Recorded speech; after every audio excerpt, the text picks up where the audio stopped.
అందరికీ నమస్కారం అండి. ఈరోజు మనం ధనుసు రాశి వారి యొక్క జాతక ఫలితాలను తెలుసుకోబోతున్నాము. ధనుసు రాశి వారికి మార్చి 13 అనగా శుక్రవారం నాడు వీరి యొక్క జాతక ఫలితాలను తెలుసుకోబోతున్నాం. అయితే ధనుసు రాశి వారు ఎవరైతే ఇప్పుడే కొత్తగా మన ఛానల్ చూస్తున్నారో దయచేసి ఛానల్ సబ్స్క్రైబ్ చేసుకొని వీడియోకి లైక్ చేసి సపోర్ట్ చేయడం మాత్రం మర్చిపోకండి. మరి వీడియోని ఎక్కడ కూడా స్క్రిప్ట్ చేయకుండా చివరి వరకు చూసినట్లయితే మీకైతే పూర్తిగా అర్థమవుతుంది. రేపటి రోజున మీ యొక్క రాశి ఫలితాల ప్రకారం మీకు ఏ విధంగా ఉండబోతుందో తప్పకుండా తెలుసుకుందాము. మరి అంతకన్నా ముందుగా ప్రతి ఒక్కరికి కూడా ఏదో సమస్య ఉంటుందండి. సమస్యలు ఎవరంటే ఉండరు కదా. అంటే ప్రేమ, పెళ్ళి, ఉద్యోగం, వ్యాపారం, ప్రేమించి మోసపోవడము, నాగదోషము, సంతానం లేకపోవడము, భార్యాభర్తల మధ్య గొడవలు, ధనం నేకలు లేకపోవడము, రాజకీయము, కోర్టు సమస్యలు, మీ మీద చెడు ప్రయోగాలు చేయడము, ఇలా ప్రతి ఒక్కరికి కూడా ఏదో ఒక సమస్య ఉంటూనే ఉంటుంది. అయితే ఎక్కడెక్కడికో వెళ్ళి జ్యోతిష్యం చెప్పించుకొని నిరాశ చెంది ఉంటే ఒక్కసారి మన గురుగారిని కాంటాక్ట్ అవ్వండి. శ్రీ ఇంద్రకీలాద్రి కనకదుర్గమ్మ ఆశీస్సులతో జ్యోతిష్యం చెప్పను. మన గురువు వచ్చి పండిత రాజు గారు అండి. మీరు సమస్యల ఫోన్ నెంబర్ 9730895167. చాలా నమ్మకమైన గురుగారు. మన గురుగారు స్త్రీ పురుష వశీకరణ చేయడం చాలా ప్రత్యేకత గలవారు. మీకు ఎటువంటి సమస్యలున్నా నమ్మకంతో ఒకసారి ప్రయత్నించండి. 100% గంటల పరిష్కారం చూపిస్తారు. దూర ప్రాంతం ఉన్న వారు కూడా ఫోన్ కలదారు. ప్రతి ఒక్క సమస్యకి ఖచ్చితమైన పరిష్కారం కలదండి. ఒకసారి నమ్మకంతో ప్రయత్నించండి. ఇక వివరాలకు వస్తే కనుక ఈ రాశివారి రేపటి రోజు దిన ఫలితాల ప్రకారము రేపటి రోజున చాలా కీలకమైన రోజుగా చెప్పుకోవాలి. మీ జీవితంలో చాలా మార్పులకి రేపటి రోజున ఒక గుణపాఠంలో మీకైతే మిగలబోతుందండి. అంటే కొంత మీకు సహజంగానే ఏంటంటే రేపటి రోజు మీకు అసౌకర్యంగా అనిపించవచ్చు. అంటే మీకు ఎదురయ్యేటువంటి కొన్ని పరిస్థితుల యొక్క ప్రభావం వలన రేపటి రోజున మీ జీవితం అనేది కొంత నిరాశగా, కొంత ఒత్తిడికి గురికాక తప్పదు. అయితే భయపడాల్సిన అవసరం అయితే లేదండి. మీరు చేసుకోవాలంటే దేవతారాధన, పాటించవలసిన చిన్నపాటి పరిహారాలుగా తెలుసుకొని తప్పకుండా అయితే వీలుంటే ఈ యొక్క చిన్న పూజ ఫలితం అనేది ఆయన కూడా రేపటి మీరు తప్పకుండా రక్షిస్తుందండి. కాబట్టి లేదా ఒక పూజ కానీ, ఫలితం కానీ, లేదంటే ఒక పరిహారం కానీ, లేదా ఒక చిన్న మంత్రమైన రేపటి పఠించుకోవడానికి ప్రయత్నించండి. మరి వీడియోని ఎక్కడ కూడా స్కిప్ చేయకుండా చేరవచ్చండి. అప్పుడే మీకైతే పూర్తిగా అర్థమవుతుందండి. రేపటి రోజున ఏం చేయాలి, ఏం చేయకూడదు, ఏ విషయంలో జాగ్రత్తలు పాటించాలి అనేటువంటి విషయంలో మీరు తెలుసుకోగలుగుతారు. కేవలం ఒక విషయంలో మాత్రం చాలా జాగ్రత్తగా ఉండాలి. ఒకవేళ జాగ్రత్తగా లేకపోతే మీ జీవితంలో మీరు కోరుకునేటువంటి దెబ్బతింటారు. అదేమిటనేది కూడా ఈరోజు మీకు పూర్తిగా అర్థం కావాలంటే వీడియో చివరి వరకు తప్పకుండా వినండి. అలాగే ఇప్పుడు చెప్పేటువంటి ప్రతి ఒక్క మాట కూడా మీకు నిజం అనిపిస్తే ఈ మాటలు మీ మనసుకు హత్తుకొని వెంటనే వీడియోను మాత్రం లైక్ చేయండి, మాత్రం అస్సలు మర్చిపోకండి. ఇక రేపటి రోజున మీకు కొంత గ్రహగతులు అనేవి వ్యతిరేకంగా కనిపిస్తున్నాయండి. అయితే కొంత ప్రమాదకరమైన ఈ స్థితి కూడా కనిపిస్తుంది. మీ గోచారంలో చంద్రుడి యొక్క బలం క్షీణించడము, రాహుకేతువుల యొక్క ప్రభావం అనేది మీ నిర్ణయాల మీద పడడం వల్ల మీ ఆలోచన వినాదం అనేది మసకబారుతుంది. మంచిది చెడుది అనేది విశ్లేషించుకునేటువంటి శక్తిని రేపటి రోజున గ్రహాలు మీ నుండి లాగేసుకుంటాయి. దీనివల్ల ఏమవుతుందంటే మీరు ఎదుటి వారిని గుడ్డిగా నమ్ముతారు. ఆ నమ్మకమే మీ పాలిట శాపంగా మారుతుంది. మరలా చెప్తున్నానండి, ఒక్కసారి బాగా గుర్తుంచుకోండి. రేపటి రోజు మీకు ఏ క్షణమైనా కానీ మీ జీవితంలో ఒక ఊహించినటువంటి సంఘటన అయితే జరగవచ్చు. కాబట్టి ఇప్పుడు నేను చెప్పేటువంటి కొన్ని తప్పులను అయితే మీరు రేపటి రోజున అస్సలు చేయకండి. మొదటి తప్పు ఆర్థిక లావాదేవీలండి. అంటే అప్పు ఇవ్వటం, అప్పు చేయటము. ఈ రేపటి రోజున తప్పకుండా దయచేసి ఎవరికి ₹1 కూడా మీరు అప్పుగా ఇవ్వకండి. మీ సొంత అన్నదమ్ములే వచ్చి మిమ్మల్ని అడిగినా కానీ, ప్రాణ స్నేహితులు నడుస్తూ వచ్చి మిమ్మల్ని అడిగినా కానీ నా దగ్గర లేదని చెప్పి సున్నితంగా చెప్పండి. మీరు కనుక రేపటి మీ చేతుల మీదుగా వేరే వారికి డబ్బు ఇస్తే ఆ డబ్బు మరలా మీ చేతికి రాదనమాట. పైగా మీ మధ్య ఉన్నటువంటి బంధం పూర్తిగా నాశనం అవుతుంది. దరిద్ర దేవత మీ ఇంట్లో ప్రవేశించడానికి రేపటి రోజున తప్పకుండా మోటిదారి. అంతేకాకుండా రేపటి రోజు మీరు ఎవరి దగ్గర కూడా అప్పు తీసుకోకండి. రేపటి రోజు తీసుకునే అప్పు భవిష్యత్తు తీర్చినటువంటి పెద్ద భారం మీకు కావచ్చండి. అంతేకాకుండా మరొక తప్పు కుటుంబ సభ్యులతో వాదనలకు దిగటము. గ్రహాలు అనుకూలంగా లేనప్పుడు మన ఇంట్లోనే మనకు శత్రులు కూడా తయారవుతూ ఉంటారండి. కాబట్టి మీ జీవిత భాగస్వామితో కానీ, లేదా మీ పిల్లలతో కానీ రేపటి రోజున ఎట్టి పరిస్థితులు కూడా చిన్న చిన్న విషయాలకి పెద్ద గొడవలు జరిగేటువంటి అవకాశం కనిపిస్తుంది. కాబట్టి మీ నోటి నుండి వచ్చేటువంటి ఒక్క మాట మీ కాపురాన్ని కూల్చేంత తీవ్రంగా ఉండవచ్చు. వాక్స్థానంలో పాపగ్రహాల దృష్టి ఉండటం వలన మీరనే మాట ఎదుటివారి గుండెల్లో కొంచెం బాగా గుచ్చుకుంటుంది. కాబట్టి రేపటి రోజు మీరు మౌనమే మహా ఆయుధం అని చెప్పి గుర్తుపెట్టుకోండి. ఎవరు ఏమన్నా కానీ ఒక నవ్వు నవ్వి ఊరుకోండి. మీకు కనుక కోపానికి గురైతే మీ చేతులారా మీ జీవితం నాశనం చేసుకున్న వారైతే అవుతారండి. అంతేకాకుండా మరొక తప్పు చాలా ముఖ్యమైనదండి. ఈ తప్పు మీ కెరీర్ని నాశనం చేస్తుంది. దానికంటే ముందు ఏంటంటే ఒక పెద్ద రహస్యం గురించి కూడా ప్రతి రేపటి రోజు మీరు తెలుసుకోబోతున్నారు. వీడియోను స్క్రిప్ట్ చేయకుండా చూస్తే మీకైతే అర్థమవుతుందండి. అయితే మీరు చేసుకోవాలంటే తెలుసుకోవాలంటే ఒక చిన్న రహస్యం ఉందండి. ఇది వృత్తి వ్యాపారాల తొందరపాటు నిర్ణయాలు, మీరు ఉద్యోగం చేస్తున్న జన్మించిన వారైతే రేపటి రోజున మీ యొక్క పై అధికారులతో లేదా మీ తోటి ఉద్యోగులతో కానీ అసలు గొడవ పడకండి. మీ మీద లేనిపోని నిందలు వచ్చే అవకాశం కనిపిస్తుంది. అంటే నేను ఎందుకు పడాలి, నేను రిజైన్ చేస్తాననే ఆవేశం మీకు రావచ్చు. ఆ ఆవేశాన్ని కంట్రోల్ చేసుకోండి.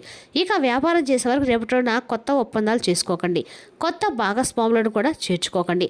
పెట్టుబడులు అస్సలు పెట్టకండి. అంతేకాకుండా వ్యాపారంలో స్తబ్దత పాటించడం చాలా మంచిదండి. అంతేకాకుండా ఆరోగ్యాన్ని అస్సలు మాత్రం నిర్లక్ష్యం చేయకండి. రేపటి రోజున సాధారణంగానే మీకు అంటే ప్రతిరోజు కూడా మీకు కొన్ని సంవత్సరాల నుండి ఎముకలకి అంటే సంబంధించినటువంటి కడుపు సమస్యలు ఇట్లాంటివి వస్తూ ఉంటాయండి. అయితే మీ ఆరోగ్యం దెబ్బతినే సూచనలు అయితే బలంగా రేపటి రోజున కనిపిస్తున్నాయి. బయట దొరికినటువంటి జంక్ ఫుడ్కి దూరంగా ఉండండి. డ్రైవింగ్ చేసేటప్పుడు అతివేగం అస్సలు పనికిరాదండి. చిన్న ఆరోగ్య సమస్య వచ్చిన వెంటనే రేపటి రోజున డాక్టర్ని సంప్రదించండి. నిర్లక్ష్యం చేస్తే మాత్రం అది మీ యొక్క పెద్ద ఆసుపత్రి ఖర్చుకైతే మారబోతుంది.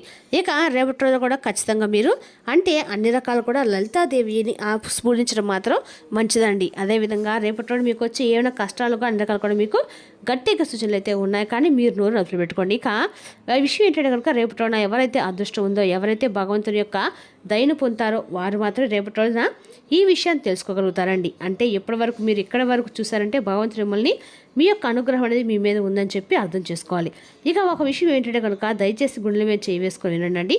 నమ్మక ద్రోహం అలాగే డాక్యుమెంట్లపై సంతకం చేయడము ఈ రేపటి రోజున చాలా కీలకమైనటువంటి రోజు. ముఖ్యంగా చెప్పాలంటే మీ జీవితంలో ఒక వ్యక్తి రాబోతున్నారు, లేదా మీకు ఇప్పటికే తెలిసినటువంటి ఒక వ్యక్తి అనుకోండి మీ దగ్గరికి ప్రతివాదంతో వస్తాడు. వాళ్ళు మీ ముందు కన్నీళ్ళు పెట్టుకోవచ్చు, లేదంటే మీకు బంగారు కొండలు చూపిస్తామని చెప్పేసి మిమ్మల్ని మొబ్బి పెట్టవచ్చు. నన్ను నమ్ము, ఈ యొక్క సంతకం చెయ్యి, రేపటి ఈ గ్యారంటీ ఖాయము, నీ సంతకం పెట్టాను మీకేం కాదంటూ నేనంతా చూసుకుంటా అని చెప్పి అత్యంత ఆత్మీయంగా మిమ్మల్ని నమ్మించబోతున్నారండి. అయితే మీరు వారిలా చాలా ఎమోషనల్ అయిపోతారండి. అంటే మీరేంటంటే సహజంగానే ఎవరైనా మిమ్మల్ని కరిగిపోతారనమాట. వెంటనే వాళ్ళు చెప్పిన విధాలుగా అన్ని విధాలుగా మీరు మలుచుకుంటారు.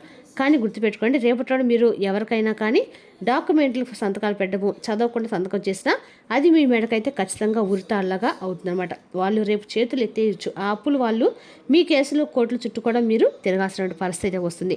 మీరు పరువు కోసం ప్రాణాలు ఇచ్చేవారండి. కాబట్టి ఆ అవమానాన్ని మీరు అస్సలు తట్టుకోలేరు. ఆ ఆస్తులు అమ్ముకోవాల్సినటువంటి దరిద్రం ఏర్పడుతుంది. అందుకే చెప్తున్నామండి, రేపటి రోజున ఈ ఒక్క విషయంలో మాత్రం చాలా జాగ్రత్తగా అయితే మీరు ఉండాలి. అదేవిధంగా రేపటి రోజున ఎవరిని సంతకాలు అమ్మించి మాత్రం మీరు ఏ పనులు చేయకండి. గ్యారంటీ అయినటువంటి పనులను అస్సలు చేయకండి. మీరు ఈ విషయంలో కఠినంగా అయితే ఖచ్చితంగా ఉండే తీరాలండి. ఇక మీరు ఇందులో మొహమాట పడ్డారంటే మాత్రం భగవంతుడు కూడా మిమ్మల్ని కాపాడలేడండి. మరి ఇన్ని రోజులు అన్ని గండాలు రేపటి ఉంటే మేము బయటపడేది ఎలా అని చెప్పేసి మీరు మనసు కనిపించవచ్చు. ఇదంతా కూడా బయటపడడానికి అయితే కాదండి. ముందస్తు జాగ్రత్త పడి కొంచెం మీరు జాగ్రత్తగా ఉండటమైతే మంచిదో తెలుసుకోవడం కంటే దేని గురించే బయటపడాలంటే మాత్రం ఏదో ఒక విషయంలో కారణము అనేది భగవంతుడు మనకి ఇస్తాడు. అయితే రేపటి ఖచ్చితంగా మీరు శివారాధన చేసుకోవాల్సిన ఉదయం లేచి స్నానం చేసిన తర్వాత మీ ఇంట్లో ఉన్నటువంటి శివలింగానికి నీళ్ళతో అభిషేకం చేయాలి. ఓం నమ శివాయ అనే పంచాక్షరి మంత్రాన్ని 108 సార్లు జపించడం ద్వారా మీకు లేదా 11 సార్లు జపించడం, లేదంటే అది కూడా కాదనుకుంటే టీవీలో పెట్టుకొని ఇల్లంతా కూడా ధ్వనించినట్టుగా చేసుకోండి. తద్వారా మీకు నెగిటివ్ ఎనర్జీ దరిదాపులు కూడా రాకుంటుందండి. లక్ష్మీదేవి ఆరాధన, అంతేకాకుండా మీ యొక్క ఇష్టదైవం యొక్క ఆరాధన కూడా మీకు అన్ని రకాలకు కూడా మేలు చేస్తుంది. అదేవిధంగా రేపటి రోజున ఈ రాశి వారికి అందరూ కూడా అనుకూలంగా ఉండే రోజు అని చెప్పుకోవాలి. అదేవిధంగా రేపటి రోజున లక్ష్మీదేవి యొక్క ఆరాధన కూడా మీకు అందరూ కూడా మేలు చేస్తుందండి. ఈ రాశి వారికి రేపటి రోజున అంటే అందరికీ కూడా అనుకూలంగా ఉందని చెప్పాలి. అదేవిధంగా రేపటి రోజున ఈ రాశి వారు ఎవరైనా చిన్నపిల్లలు ఉన్నట్లయితే వాళ్ళకి కొంచెం ఇంట్లో ఏమన్నా అంటే ఆరోగ్యపరంగా కొంచెం దెబ్బతినే సూచనలు అయితే కనిపిస్తూ ఉన్నాయండి. అదేవిధంగా రేపటి రోజున ఈ రాశి వారు అన్ని రకాలు కూడా అనుకూలంగా ఉన్నా కూడా ఇంట్లో ఉన్న పెద్దవాళ్ళకి ఏమన్నా సరే అంటే ఆరోగ్యానికి సంబంధించి ఏమన్నా జరిగినట్లయితే మీరు కొంచెం అప్సెట్ అయ్యే సూచనలు కూడా కనిపిస్తూ ఉన్నాయి. అదేవిధంగా రేపటి మీకు ఎవరైనా మూగజీవులకు ఆహారంగా ఏదైనా పంచిపెట్టడము అన్ని రకాలకు కూడా మంచిదండి. రేపటి రోజున వీళ్ళకి నీళ్లు కానీ పక్షులకు దానంగా నీళ్ళు ఇవ్వడం కూడా మంచిది. అది మీ కర్మ ఫలితాన్ని చాలా వరకు కూడా తగ్గిస్తుంది. అంతేకాకుండా మీరు మాటలన్నీ కూడా విన్నారు కదండి, ఎక్కడా కూడా భయపడాల్సిన అవసరం లేదు, కానీ అత్యంత జాగ్రత్తగా ఉంటే సరిపోతుంది. అంటే పదే ఎందుకు చెప్పాల్సి వచ్చిందంటే రేపటి రోజున మీ యొక్క గ్రహగతులు ఏవైతే ఉన్నాయో అవి పెద్దగా అనుకూలంగా లేవు. మౌనంగా ఉండండి. ఎవరికి అప్పు ఇవ్వకండి, సంతకాలు అస్సలు పెట్టకండి. ఈ విషయంలో జాగ్రత్తగా ఉంటే రేపటి రోజు అంతా కూడా మీకు ప్రశాంతంగా ఉంటుంది. ప్రశాంతంగా ఇంట్లో భగవంతుని యొక్క నామస్మరణ చేసుకుంటూ గడపండి. ఇక ఇటువంటి విషయంలో మీరు అప్రమత్తంగా ఉండకపోతే చాలా వరకు కూడా మిమ్మల్ని నమ్మించి మోసం చేసిన వ్యక్తులు మీ చుట్టూ ఉన్నారనమాట. కాబట్టి తప్పకుండా జాగ్రత్తగా ఉండండి. స్నేహితులతో ఉన్నటువంటి ప్రతి ఒక్కరిని కూడా అనుమానించాలని, బంధువుల్లో ఉన్న వారందరూ కూడా అనుమానించాలని కాదండి, అర్థం మన విషయంలో మనకి మనమే సేఫ్గా ఉండాలి. కాబట్టి మనల్ని మనమే రక్షించుకోవాలి. ఎవరో వచ్చి మనల్ని రక్షిస్తారని చెప్పేసి అనుకోవటం మూర్ఖత్వం అవుతుంది. కాబట్టి మీరు అందరినీ కూడా శారదిస్తారు, అందరి పట్ల కూడా ఆప్యాయంగా ఉంటారు. కాబట్టి మీ గురించి మీరు కూడా ఆలోచించుకునేటువంటి, జాగ్రత్త తీసుకునేటువంటి హక్కు కేవలం మీకే ఉంది. కాబట్టి మీరు మీ గురించి ఆలోచించుకోండి. ఇక మరొక విషయం ఏంటంటే కనుక, ముఖ్యమైనటువంటి విషయం ఏంటంటే, రేపటి రోజున అత్యంత జాగ్రత్తగా పడాల్సిన విషయాల గురించి తెలుసుకున్నా కదండి. రేపటి రోజు మీకు వచ్చినటువంటి శుభవార్తల విషయం గురించి తెలుసుకున్నా కదా. రేపటి రోజు మీ జీవితంలో అత్యంత కీలకమైన రోజు అని చెప్పుకోవాలండి. రేపటి రోజు వినబోయేటువంటి శుభవార్తలు మొట్టమొదటిది ఉద్యోగానికి సంబంధించింది కావచ్చు, లేదా మీకు ఆగిపోయినటువంటి పనుల్లో అంటే ఏదైనా కానీ జాప్యం జరుగుతూ వస్తున్నట్లయితే ఆ పనుల్లో మీరు ఇప్పటి వరకు కూడా అందులో ఎటువంటి అభివృద్ధులు చూడనటువంటి పనుల్లో కూడా రేపటి రోజు మీరు తప్పకుండా ఒక మంచి పురోగతిని అయితే ఖచ్చితంగా చూస్తారండి. రేపటి రోజున మీ యొక్క ప్రేమ తిరస్కరించబడుతుంది. ఆర్థిక ప్రయోజనం ఆలోచనలు గల అత్యంత తెలివిన వాటిని ముందుకు తెస్తారు. స్నేహితులు, బంధువులు మీకు రేపటి రోజున కొంచెం ఫేవర్గా ఉంటారు. మీరు వారి యొక్క సాన్నిధ్యంలో చాలా ప్రశాంతంగా ఉంటారు. ప్రేమలో మీకు ఇది చాలా అదృష్టం తెచ్చిపెట్టే రోజు అండి. మీరు చిరకాలంగా ఎదురుచూస్తున్న ఫ్యాంటసీ నిజం చేయడం ద్వారా మీ యొక్క భాగస్వామ్యంలో ఎంతగానో ఆశ్చర్యానందాలకు లోన్ చేస్తారు. రేపటి రోజున సృజనాత్మకత గలవారికి విజయవంతమైన రోజు. ఏమంటే వారికి చిరకాలంగా ఎదురుచూస్తున్న పేరు, గుర్తింపు లభిస్తాయి. డబ్బు, ప్రేమ, కుటుంబం గురించి ఆచరినట్లుగా ఆధ్యాత్మికంగా మీ యొక్క ఆత్మసంతృప్తి కొరకు ఆలోచించండి. వైవాహిక జీవితంలో ఎన్నో సానుకూలతలు కూడా ఉంటాయండి. వాటన్నిటి మీరు రేపటి అనుభూతి అయితే ఖచ్చితంగా పొందుతారు. బంగారు ఉంగరంలో మంగళ యంత్రాన్ని ఉంచండి మరియు మంచి ఆరోగ్యాన్ని పొందేందుకు దాన్ని ధరిస్తారనమాట.